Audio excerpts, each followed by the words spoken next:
Pasha Paro, YNet7, thank you for tuning the replay. Okay. Big boy P.E.P for my peeps. How's your Tuesday? How's it? Just put green or put red in the comments below. Let us know. You know what I mean? Again, we all in this together, so we all go through the same thing, whether it's ups or downs. That's a part of the game. So don't be too proud because you having a green day, and don't be too proud not to share you having a green day. You know what I mean? And don't be too proud you had a red day, and don't be too proud not to share you had a red day. I mean, it's all part of what we doing here, right? Matter of fact, shout out to Adam Business, okay? Handling the business, right? Dropped a comment a little earlier today saying you absolutely called it on FRSX. Watching what it do was definitely the best play, you know? Thank you for your support, Adam Business. Keep growing that business, and I appreciate the comment and the engagement there. So let's take a look at FRSX and see what's going on with it. So here's where we're at, and basically kind of like what I was saying was it went up this much, and then finished out like about here. And I was saying, be careful, because Tuesdays lately have been, you either have a really the anomaly,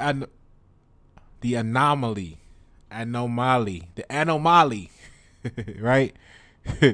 has been like a really pulled back or depressed Monday. So normally we've been having a nice surge on Mondays, and that for a while that was followed by good Tuesdays, you know what I mean? But lately I've been noticing, and it's not to say the whole market, but in the 40 or so stocks that I kind of keep at least a glance on, that Tuesdays have been followed, Mondays have been followed by a pullback on Tuesdays.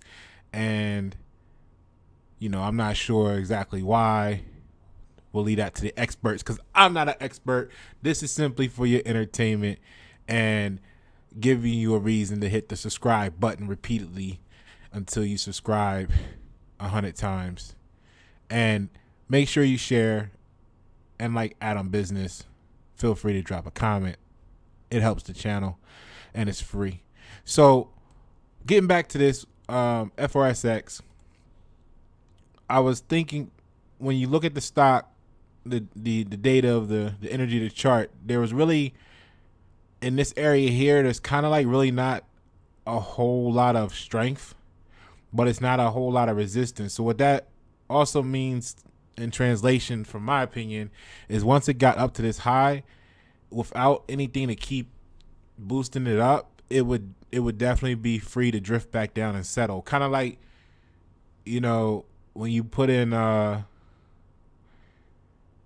when you pour in Kool-Aid, or you put sugar to make lemonade or something in the water, and you just pour it in the beginning, and it all just goes down to the bottom, and you can see that, right? It just kind of settles down.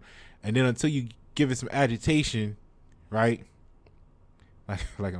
Until you give it some agitation, it doesn't stir up. So we need some more stirring up of FRSX. Now, you can easily say, well, hey, look, over the last this is the third day, right? And it's going up quite rather well. That's true. But at the same time, though, it depends on what you're trying to do, because here's a gap, or it goes up, here's a gap. What are we doing? See, it's like this. And by all means, FRSX long term is going to be huge. We know that.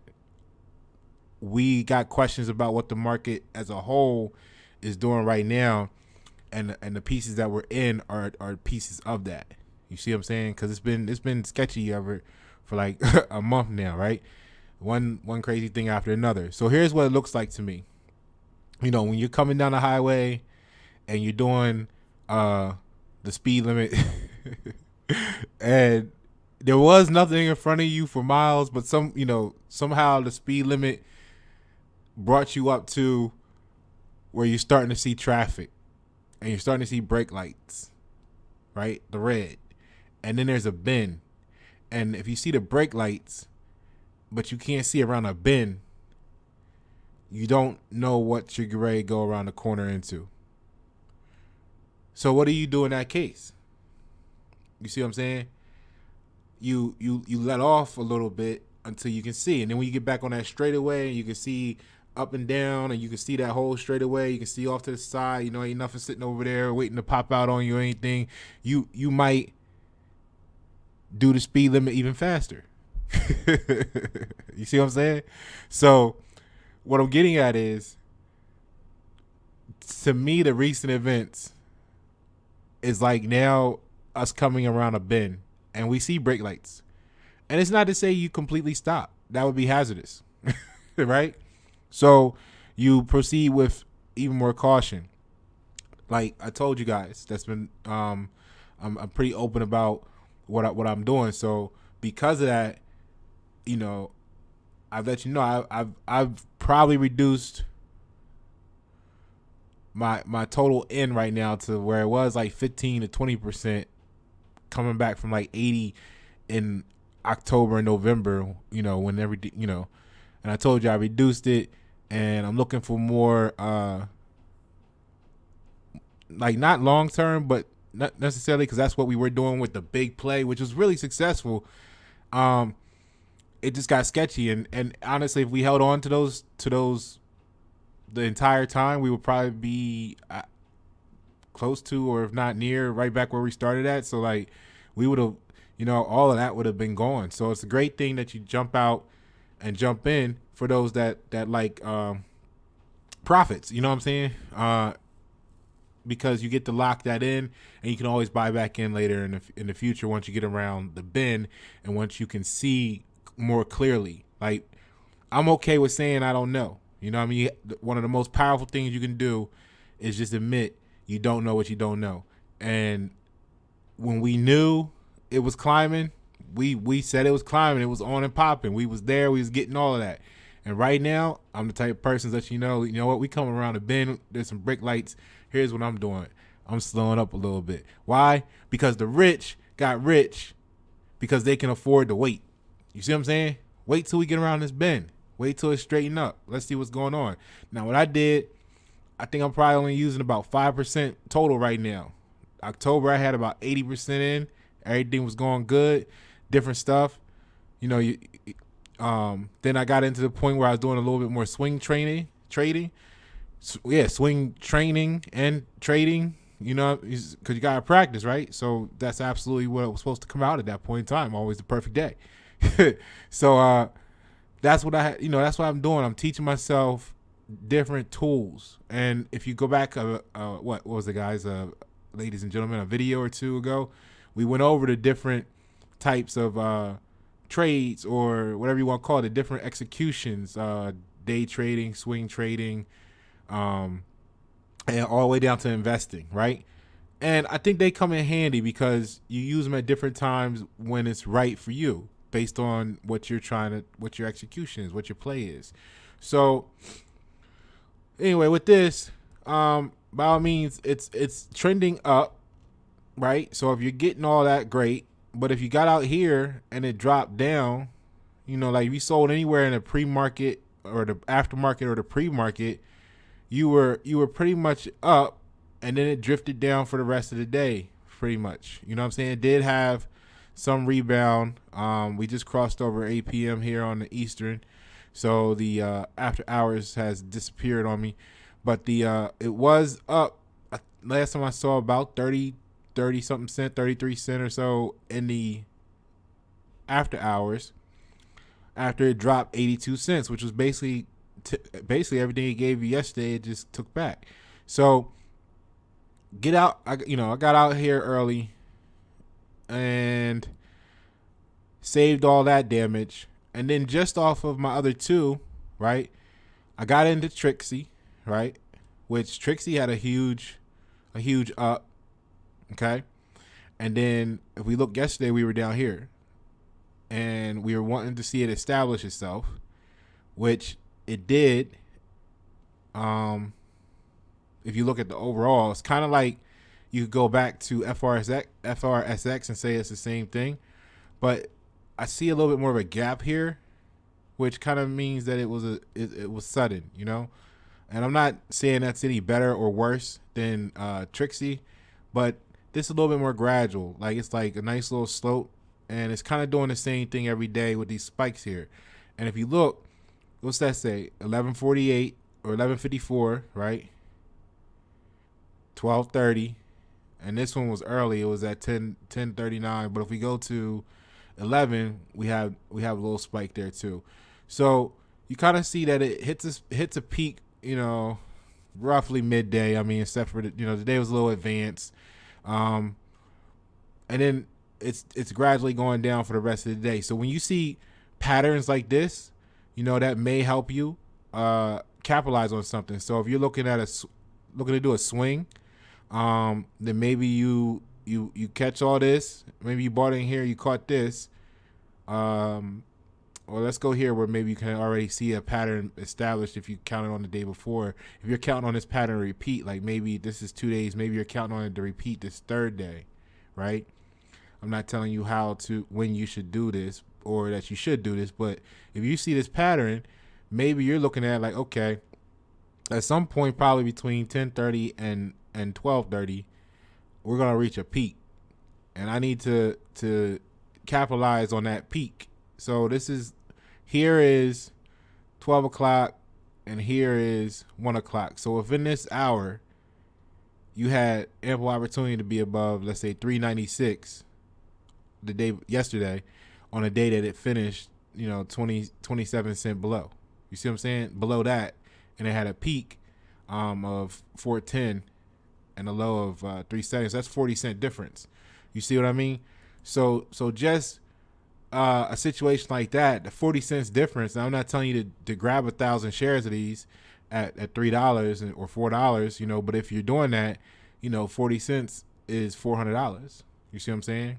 If you get 500 shares, that's $200, right? So little moves like that can make a huge difference. Not to mention, if you caught it down here at 370 and you got out at the 408, right? And then for some reason you're expecting this to do it again the next day somewhat, and you just happen to be in at 370 and go all the way to 4. Now that's another 70 cents. So in reality, you made 40 and 70. You did $1.10 off. Let's say if you got a day here, let's say it closed 382. So technically the stock is only up 10 cents. But you'd have made $1.80 a share off it, or whatever I said. $1.10 a share off it, right? So that's the way you could look at it, right? As a day or swing trader. Okay? So this is the benefit of training and practicing, because like I said, when you had the opportunity, you can actually change your style to fit what's happening currently. You see? Now we look at the same position, the same stock as an investor, well, the 52-week high is $6.95. So you're down $3 a share right now if you've been holding on to this for a year. Not to say that it wasn't lower than that at some point. So you're up, but then at the same time you're down. So we can see here on a year it was at 58 cents in November. You see what I mean? So we caught a good chunk of this climb. And now what happened after we caught the good chunk? Let me get this straight. Hold on. Excuse me. Let me change my settings when I zoom in and out.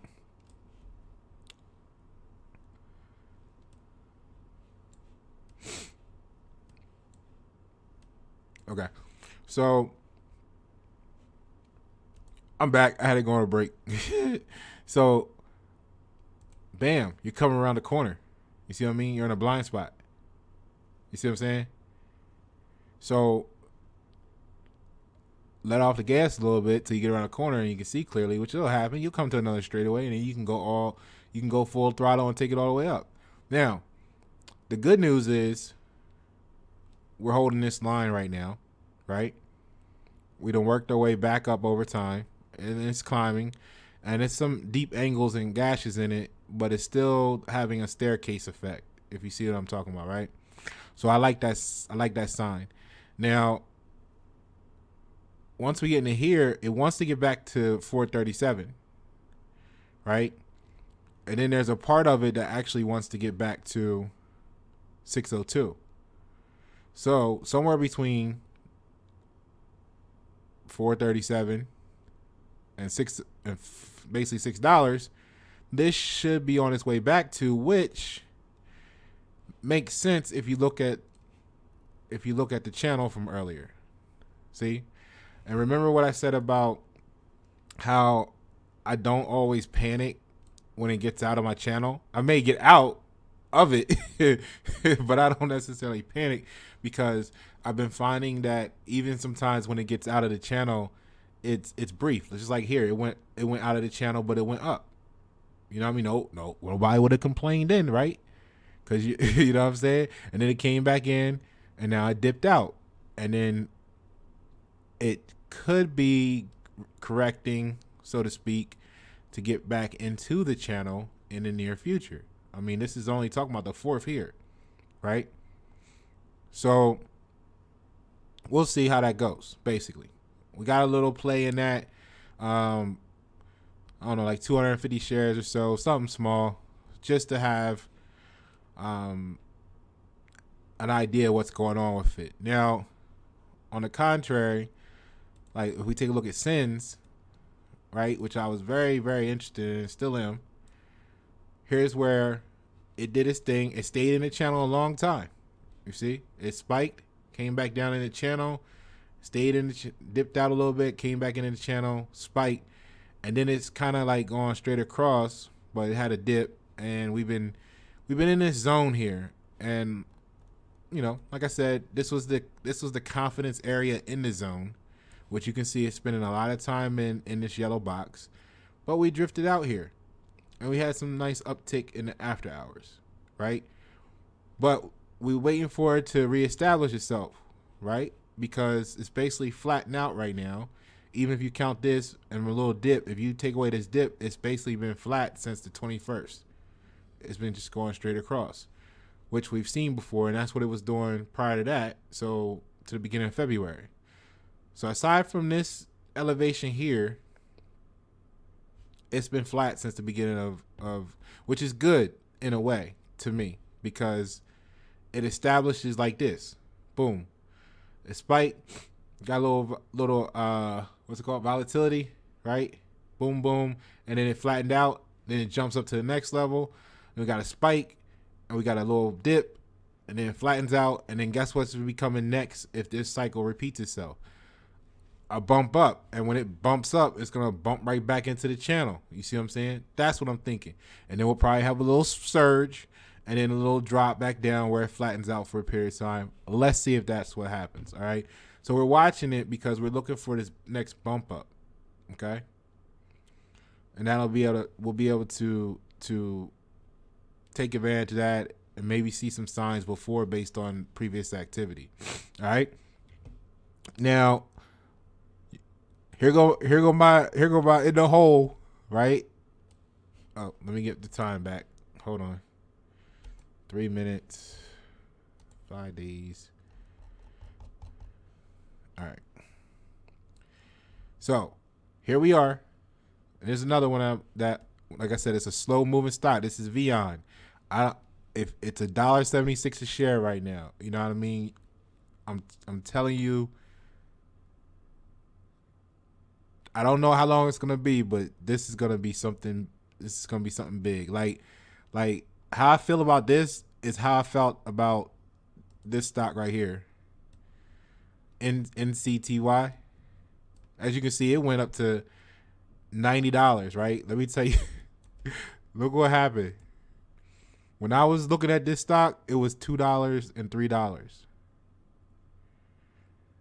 And this is what I mean by like just hang in there sometimes, because this stock went to $90 from $2 since November. So how I feel about VEON is exactly how I felt about this one, which is why I'm just trying to make sure I don't overextend myself, meaning don't go grabbing 10,000 shares, because if it drops down, 5 cents a share, and you start sweating, you know what I mean? That may be totally unnecessary. But if you grab like 1,000 or 2 or whatever it is that you're comfortable with, dealing with the fluctuations, you could definitely be in position for this ride up. And I mean, if you got a couple thousand shares and you get $90 a share out of it in a month, or 2, you can retire. You know what I'm saying? Based on what we learned here, you can have a new career. So, anyway, let me get back to VEON. It was down a cent for the day, but that's what we're looking at. It's done some climbing. See, it did a little climb up, and if we go back to October, let's not go back that far. Let's go back to here, December. So we're talking a 26 cent with some fluctuations, right? Very, very, very slow mover.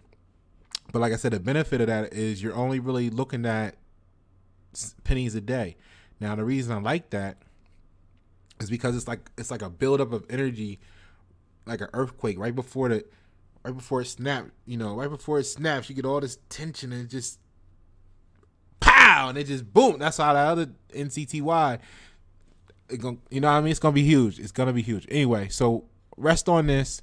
I'm resting on this, and I like that. And the reason I mention this and I keep mentioning that is because it's actually a customer, and it's funny because I had VEON first, right?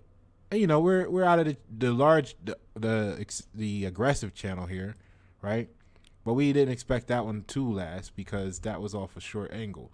But if we go off this longer one, and I could probably even redraw this tomorrow, or maybe after I'm done here, and widen it out so we can get a more truer expectation of the oscillation of it. There you go, right? So I got this point, and it looks like we're still like kind of gradually on our way to that point, which will still put us at like $2 mark by the middle of the month. Beware the Ides of March. No, by the 18th of March. So that's just a general situation, but it was kind of trending that direction even still. And what I'm interested in is that it's at least staying in the purple box, right? Because the good thing about that is as long as it keeps hovering around here like this, and it's doing this little dance, even though it's tightening it up, you still get a good feel of this, right? So you could play this. If you look here, 71 to 84, that's 13 cents. So if we start to see this pattern, we can start to know when to buy in and when to sell. When to buy in, when to sell. Buy in, sell. You know what I mean? So here's another opportunity of how you could actually have this stop and be carrying it, and then at the same time be buying in and selling on more of a swing trade on the same stop. You see what I mean? Does that make sense? Options. You got options. It's infinity out here. So VEON is cool, and although it's down a penny, I mean, we're really not expecting it to go too far past the 73 mark.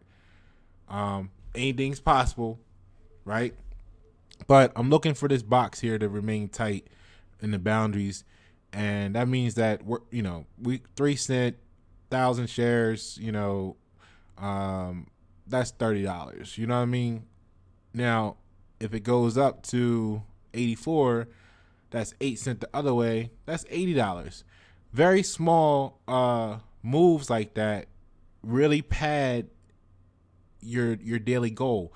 $80 is, if it goes up that much in a day, like you've seen here, right? Let me put this back on 3 minutes. Let me switching it around. Okay. So actually now you can see this is why I was in, but we're still in the channel, right? We're always in a channel. We're actually in the blue channel, but see if I move that. All right, never mind. Let me just hold this here. We know where it's going, and we're going to this $2 mark. But here's what's interesting with this. Here we're coming to a wedge on the 4th, and if you look at this data, because I tend to like, for my up close setting, I like 3 minutes. And sometimes I'll keep it like a 5-day window, and then once I start zooming, it manipulates and mutates everything. But I like a 3-minute candlestick. That's just me. I like it's not too crazy short, where it's just, because based on the volume in that duration, you may or may not have enough, activity to even show up, and you get like a little line, and it's not really. So for me, 3 minutes is enough for me to actually be able to see the volume. I mean, I know you got access to see the volume, but 3 minutes is actually enough for, I think what's happening in my mind is I can actually see the volume and the energy really well with 3 minutes. Now, when I zoom out into something bigger, like a year or something, then maybe I'll go weeks or hours or something different. But when I'm really trying to see what's going on with it and do my analysis, I like 3 minute candlesticks for when I'm up close with it. So you can see we're hitting the here. We're right in the channel here, and eventually, here, there, we just spiked out, came back in. So what I'm looking for is I'm looking to see this purple box. Right, that's still important. And what's going to happen is this wedge just keep going up, and then eventually by here we're going to have an intersection. And if you listen to what I'm telling you, I mean, you could see how maybe you could utilize. Oh, I'm not even showing y'all the screen. You didn't even say nothing. Okay, so look, I'm back. So look, here we go. So there's a wedge here, and we're working our way up to the wedge. And the reason I like to explain some of this thinking to you is because you can begin to exercise it yourself, right? I guess maybe you could have said something, and I still haven't implemented the comment section to be visible. So work with me. We're growing together. You can still hear the mic, so you got the idea. But anyway, here's the wedge, because we got the channel coming up here, bam, and then we got the top line of the box here. And I'm interested to see how the interaction, what's going to happen when we hit this wedge. Is it going to remain in the box, break out of this channel, or is it going to cross into the unknown territory and finally start to explode up? So the cool part is this is VEON, like I said, slow mover, and you missed some of the visuals on that before. I don't even know how much we didn't see there. But anyway, hopefully you got some of the other stuff. Like, if not, here goes SENS. Quick recap. SENS dropped below, out of the purple comfortable zone, and came all the way down here. But see, with this one, what's been getting me with SENS, I'm gonna tell you the truth here.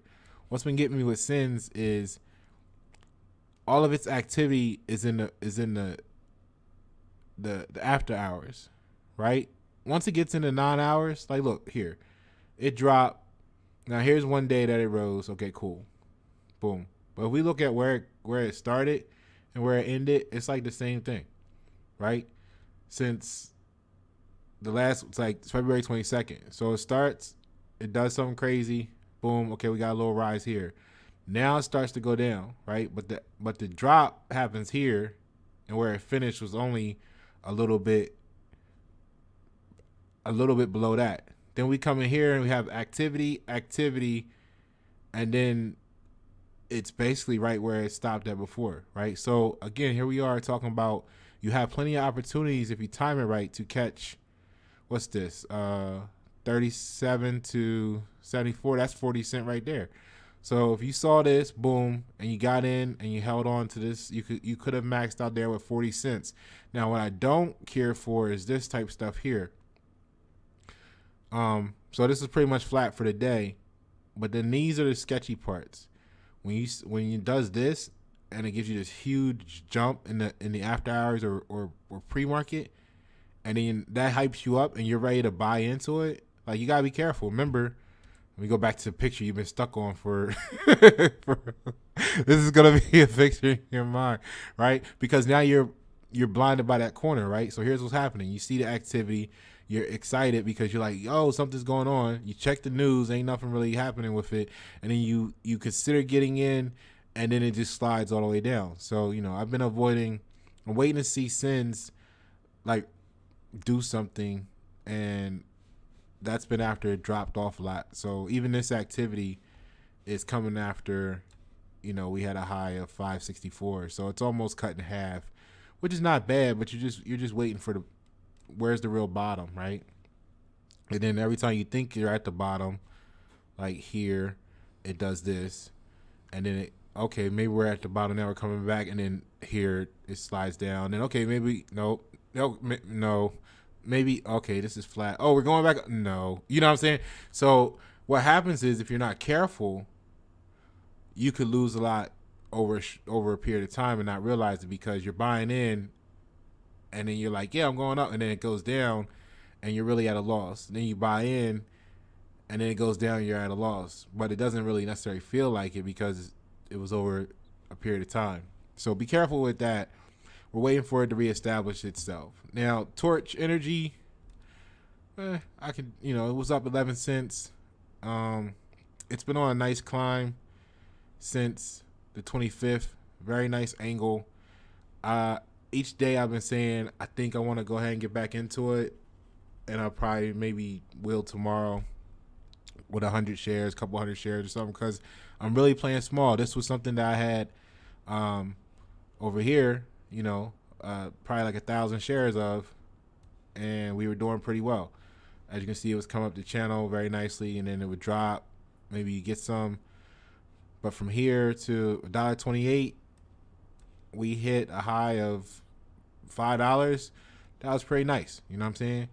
And then it starts to come down, and somewhere around here you get out, and you're just waiting for the bottom, and then it's like so we might be at that established bottom coming back up, but it's pretty slow, not as slow as VEON, but with this being an energy stock and it being in Texas, that's really what's got me that's really why I haven't jumped back into it, even though I see this every day for the last 2 or 3 business trading days, because I'm not sure how the storm and the infrastructure and all that stuff is affecting this in reality. Is this really real, or is people just dumping money into it because it's oil, natural gas related after they saw the failure in electricity? What's really driving this right now? There's not a real significant news story, and it's like I don't want to. The moment I buy in, it decides to continue dropping. So I'm kind of waiting on that, and I'm really just relying on my current picks, which is, and here you go, EVOL is up 23 cents today, and that was massive. We're doing really good with this, and you can see we're definitely in the channel. We're right here. We've re-entered the green box area, which is good. We've been looking for that. We came out, we got up here, and then we dropped down. So we're re-entering. Now the top of this channel in the near future is at 372, right? So if we do another spike towards the top of the channel, like you see here, here, and here, then we should be going into that range, and that's almost near the top of this green box. So look forward to that in the near future, possibly. Same thing here. This bottom line of the channel is still going to be going up to a 360 mark. Looks like by the third. Now EVOL for some reason has a tendency to be slow updating on my little chart software here. So this is like what, 3 o'clock, 4. So right at 4 o'clock it stopped. Actually, maybe even a little bit before that. But what I'm getting at is tomorrow, day after tomorrow or so, we're looking at probably another 30 cent, 20 cent jump on the low, a high of 45 cent. So let's just see if we keep climbing with that direction, and sky's the limit. But EVOL, or EVOL, however you want to say it, we already know. For the full in-depth, go check the other video. Massive opportunity for growth here with 4G and 5G in different areas of the world being introduced as brand new technology. So really big opportunity for them. And as the Internet of Things comes together, they're just going to become a skyrocket. This is another company where it could easily be $90 one day after it was, 2 months, 3 months after it was just today, $3.24. So that's really what I'm interested in right now. What's going on with me and stuff like SENS is, I think the hype, once a lot of people get involved, it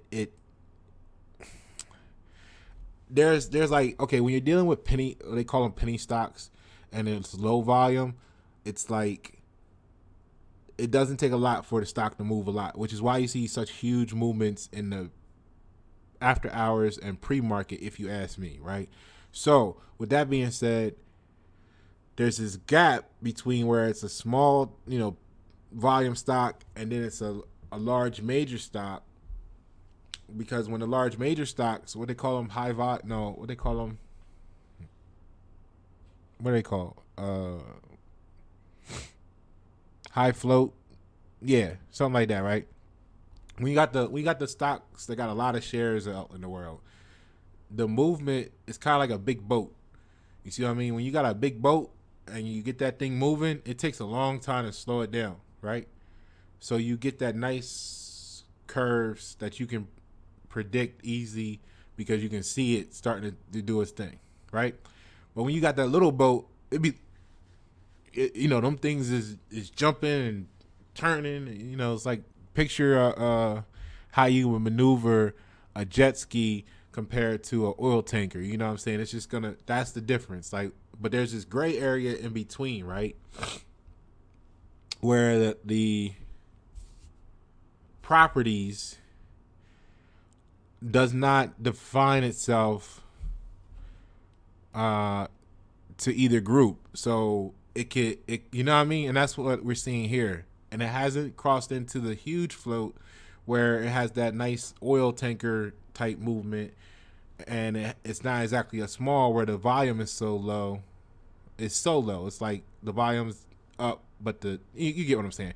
Anyway, that's what it is. So I think what that happens is it just gives it a little bit of a awkwardness for a moment. It's like that basketball player that just hit their growth spurt and they're not really used to it yet. So we gotta give it a little bit of time to finish this growth and develop there.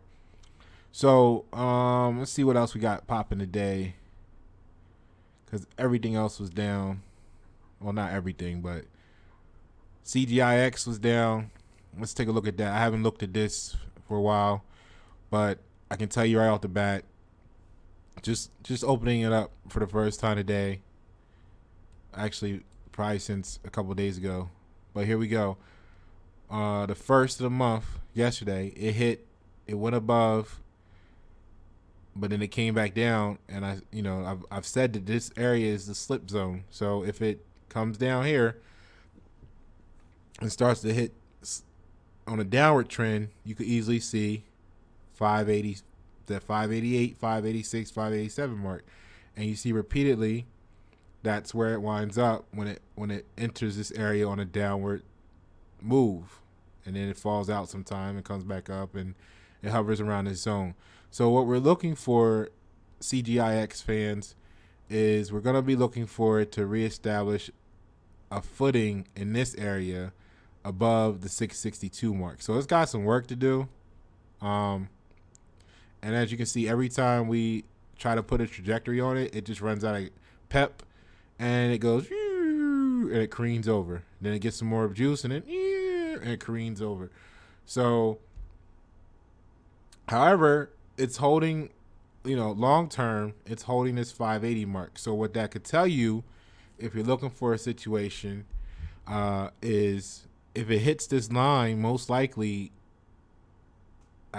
with no guarantees, because this is just entertainment, but most likely you're going to be able to get a good little, possibly a good play up from 682 to, the mid 582, 590 to the mid sixes, which is 50 cents, 60 cents, 70 cents for you. And if that takes a day or two at the most it'll do that for you. You know what I'm saying? So that's why these areas here are so important, and that's what it's doing right now. So let's see here. SINT is another one that's like, what are you doing? This, you can't you can't win them all. So it just runs out of gas, and then it runs out of pep, and then it comes back down. So long term, this is going to be a huge company. They got a great product. What's going on with them right now, I don't know, but I'm looking for the bottom, because when you get this here and you get up and it comes up, cool. Now, even though it's here, you still made some, but you get out, because when you start to come down here, you at least got this area here from $2 to $2.40. So you're at least hanging on to that. So even if you drop out here, because you're not babysitting it, so maybe you didn't miss it, or maybe you didn't have a trailing stop loss, or whatever it is, or if you set a trailing stop loss, you could have been out here, and it's a lot of different opportunities for you to perfect this. But let's say worst case scenario, you get in, you come down here today, and then you see it coming back down. Then if you sell there, you're still up 30 cents a share. That doesn't sound like a lot, but when you're consecutively, like today, I'm gonna tell you what it is. Today we did just under $300, because we're dealing with small numbers. EVOL, I lost a little bit with SINT, so you gotta take away some of that, and we made a good bit with Trixie, and that was good too. But we're not holding thousands and 2,000s and 2,500 shares of each right now, so it's very focused, very finite. And the benefit of that is, like I said, I'm comfortable with my, and it's not even say I couldn't be comfortable with more. I just don't want to have more involved right now.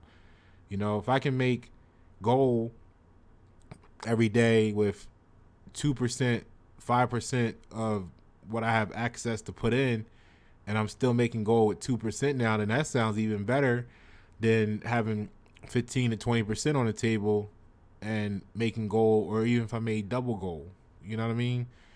Or triple gold, So if I made $1,000 a day, but had 15% of my available on the table, that sounds good. But if you can do single gold with just 2 to 5%, I mean, it's up to you. Cause now I don't even gotta look at it, cause I'm like, it's only 4% on the table at all. If it all went away, it wouldn't even matter. You know what I'm saying? Like, so you can just let that ride while I'm in this position where I'm doing other things, because the stop loss situation is crazy. It changed my mindset.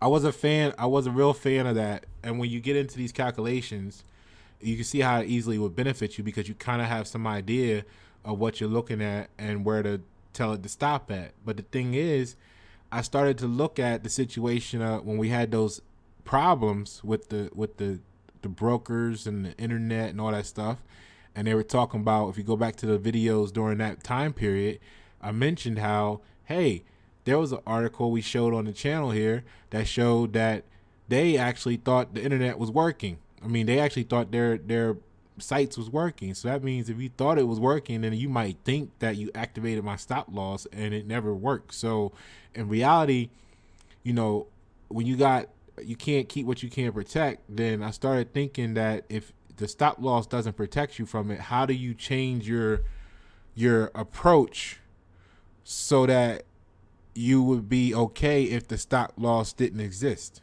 You see, because the stop loss was a part of the plan. This is what I'm talking about when I say, hey, develop agileness, be agile, be flexible, be able to, be like water. So we were very rigid before in comparison, because we were depending upon trail stops and stop losses. Well, if for some reason that day they don't work, then your whole plan goes out the window, and you can have a devastating effect because you're dependent upon something you can't control. So I know that's like, Pasha, what are you really? Yes, Pasha goes there with it, because what we're trying to do is we're trying to perfect something that has so many variables. But when you start to plan for the whole of the infinity, you come up with this nice little bubble that as long as you operate in your space, you kind of, not that anything is guaranteed completely, but you kind of guarantee your success over time. Again, that's not playing to win, that's playing to be able to play forever, which is why you see me say, okay, you know what? I saw some things, we did some, and we made some adjustments. That's the agileness. And now what you do when your jump shot ain't working and you a jump shooter, you start to go to the bucket and lay that ball up or get your dunks in. You know what I mean? Get the easy buckets and get back into your rhythm, your zone, and then, work your way back out there to that 3-point line. You know what I mean? Fill that out first. So, we had a couple of days, we shot some air balls and we were like, hold on, we can't go to the bucket, take it back to the basics and get the easy points. So that's what we're doing. Take it down to 2. Oh, this is working. We only and I got less in. Don't need a trail stop. Very small percentage. You know what I mean? So now I'm learning how to do this without the trail stop altogether. Right? It sounds crazy. It's actually more risky, but at the same time, if you lower the total amount, you balance out that more riskiness because you're actually using less. So the risk level comes down to equal to or less than what it was before. It's a win-win. You know what I'm saying? So $100 to $500 a day. We're still in gold. We're using 2 to 5% right now. The last couple of days, we're still making it. I'm good with that. We'll let the market. We'll go around this blind corner and see what these brake lights are all about. And once we get on the straightaway again, we'll capitalize. Why? Because that's agileness. All right. So Adam Business, thank you for the support. All the rest of the viewers, appreciate you. Like, comment, subscribe. Let me know what's on your mind today, how you did in the market. Like I said, just type in green or type in red. We all go through it. So Pasha Paro, YNet7, thank you for tuning. The replay.